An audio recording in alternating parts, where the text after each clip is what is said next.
بسم الله الرحمن الرحيم حامدا ومصليا اما بعد. کل شہر مالیگاؤں میں حضرت علامہ مفتی اسماعیل صاحب قاسمی دامت برکاتہم العالیہ کی کامیابی پر جشن منایا جا رہا تھا. اس تقریب میں حضرت اسد صاحب بھی تشریف فرما تھے اور وہ تقریر کر رہے تھے. اپنی تقریر کے دوران انہوں نے اشاروں میں مفکر اسلام مفسر قرآن حضرت علامہ سجاد نعمانی صاحب دامت برکاتہم العالیہ پر اپنے غصے کا اظہار کیا اور اس کے دلوں کے اندر جو بھڑاس تھی اس کو انہوں نے نکالا، جس کی ہم پرزور الفاظ میں مذمت کرتے ہیں. اور ہم یہ سمجھ رہے ہیں کہ شاید اسد صاحب کی اب الٹی گنتی شروع ہونے والی ہے. ہم نہیں چاہتے، ہم تمہاری کامیابی کے خواہاں ہیں، لیکن اس تقریر سے اتنی مجھے تکلیف پہنچی اور جس سے بہت سارے نتیجے نکل کر سامنے آ رہے ہیں، جس سے معلوم ہوتا ہے تو تم اپنی جاہ کی خاطر، تو اپنے فاسق فاجر دوست کے حمایت کی خاطر، تم اپنی پارٹی کو مضبوط کرنے کی خاطر تم کسی حد تک بھی جا سکتے ہو، کسی صاحب نسبت بزرگ کی پگڑی کو اچھال سکتے ہو. نہیں چاہیے ایسی سیاست اس ملک کو. تمہاری لیڈرشپ بھاڑ میں جائے، تمہاری ہزاروں کوششیں اس فیل پر بیکار ثابت ہو سکتی ہے. اور مجھے اندیشہ ہے بلکہ اگر تم اس فیل سے باز نہیں آتے تو ہم بددعا بھی کریں گے کہ تمہاری الٹی گنتی شروع ہوگی. تم کامیابی کے نقشوں میں ناکام ہو گئے اور تم نے جو چھوٹی کامیابی ذرا ملی ہوئی ہے، ذرا جو شہرت ملی ہوئی ہے، یہ بھی کسی اللہ والوں کی دعاؤں کا نتیجہ ہے. اگر ان کی دعائیں نہیں ملیں گی تم کو، یقیناً تم کبھی کامیاب نہیں ہو سکتے. تم کسی صاحب نسبت بزرگوں کو ایسے جو صبح و شام اپنے رب کو پکارتے ہیں اور ایسے آدمی کی مجلسوں میں اللہ کا حکم ہے بیٹھنے کا، ایسے لوگوں سے تعلق قائم کرنے کا اللہ نے حکم دیا ہے. تم قرآن کا حوالہ دیتے ہو، ہم تمہیں اس سے پہلے دیندار بھی صحیح سمجھتے تھے، لیکن معلوم ہوا کہ تم دیندار نہیں بلکہ جاہل ہو. یہ دنیا تمہاری وجہ سے نہیں، اس ملک کے اندر اگر مسلمان عزت کے ساتھ زندگی گزار رہا ہے تو تمہاری وجہ سے نہیں، تمہاری باپ کی محنت کی وجہ سے نہیں، بلکہ علماء کرام کی دعاؤں اور ان کی کاوشوں سے آج مسلمان سر اٹھا کر زندگی گزار رہا ہے.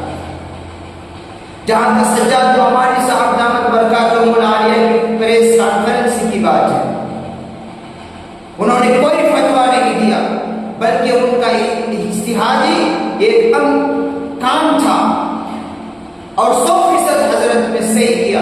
اگر ای وی ایم میں گڑبڑی نہیں ہوتی، گڑبڑی نہیں کی جاتی تو ہمیں اللہ کی ذات سے یہ امید تھی کہ 99% وہی رزلٹ آتا جو حضرت نے جس کی طرف اشارہ کیا تھا.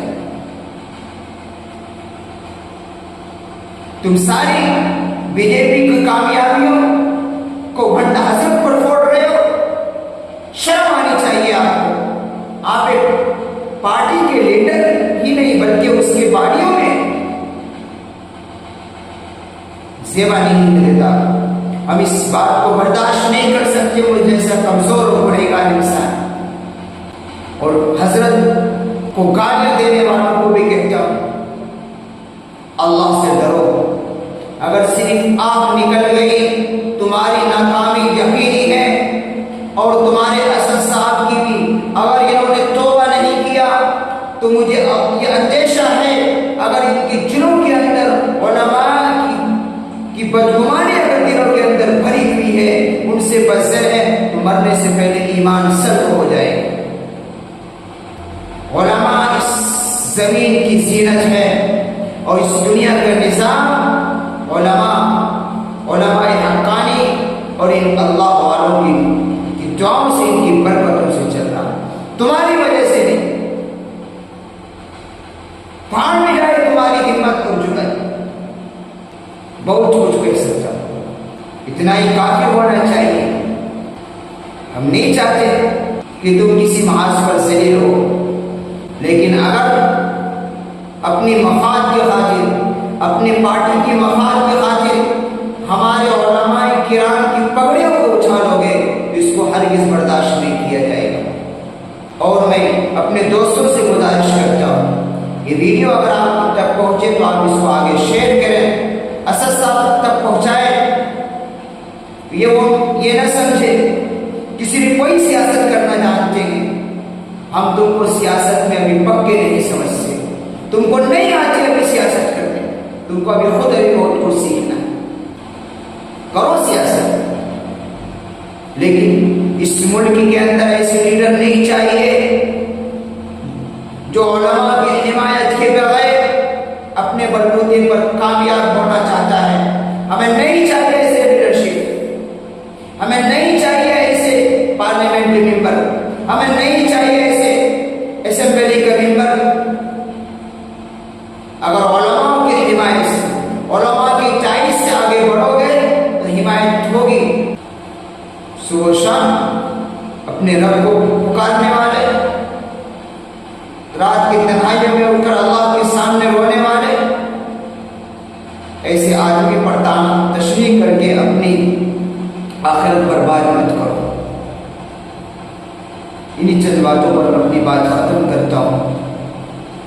السلام علیکم ورحمۃ اللہ وبرکاتہ۔